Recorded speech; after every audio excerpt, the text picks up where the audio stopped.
In the lively village of Uduma, where market stalls overflowed with red peppers, dried fish, and cheerful gossip, lived a boy named Oba. He was young, clever-tongued, and as lazy as the Harmattan breeze. While other boys fetched firewood or learned to weave baskets, Oba spent his days mocking elders, chasing chickens, and sleeping in the shade of the Iroko tree. One market morning, the square buzzed louder than usual. An old woman had arrived, hunched, barefoot, with skin wrinkled like old bark.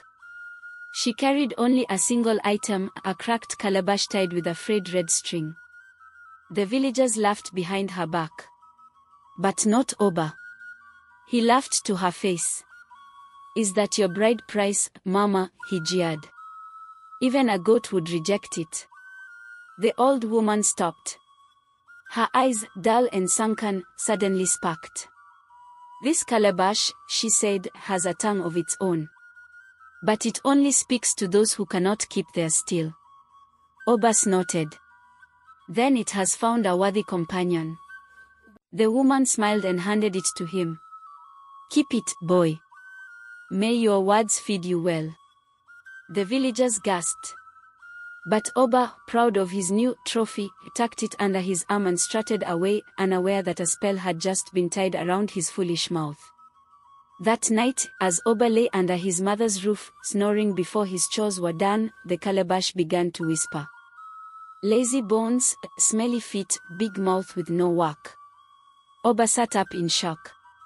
The voice came from the calabash, clear as a drumbeat. He shook it. "Stop talking. You're just a bull." But the calabash only grew louder. "Your mother cried while cooking your food. Your uncle saw you steal dried meat. Shall I tell the whole village?" Oba stuffed it with cloth. "Steal," it mumbled. He buried it under his sleeping mat, it shouted louder.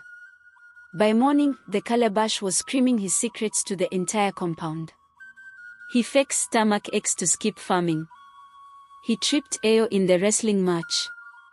He calls the chief's daughter a hippo when she walks away. His mother, red with shame, slapped him twice before breakfast. By midday, neighbors pointed and laughed. And then the chief's guards arrived. "You dare insult the chief's family? Come and explain yourself." Oba tried to deny it, but the calabash shouted over him. "He lies. He said the chief wears palm oil on his head like a salad. That earned him a week in the goat shed as punishment." The once proud mocker of elders was now a laughingstock. Oba could take no more. On the 7th day, barefoot and shaking, he returned to the market with the calabash tied to his back. He found the old woman sitting by the same tree, shelling beans like nothing had passed. He dropped to his knees. "Please. Take it back. It won't stop talking, it's ruining my life." The woman tilted her head. "But it only speaks truth, doesn't it?" Oba nodded, eyes swollen from shame. "Yes. Every word burns. But maybe I needed to hear them." The old woman smiled.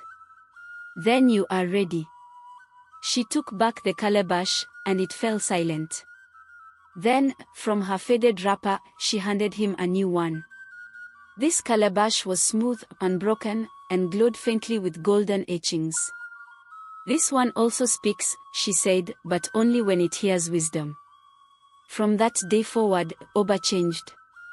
He swept his mother's compound before sunrise, offered to carry elders' firewood, and listened more than he spoke. Weeks passed. One evening, the new calabash whispered its first words. "Well done, Oba." Many moons later, travelers passing through Uduma spoke of a wise young man whose calabash told proverbs. People gathered to hear it speak, kings sent for him. And when children mocked the old and poor, Oba would smile gently and say, "Beware what you mock, it might just be magic listening."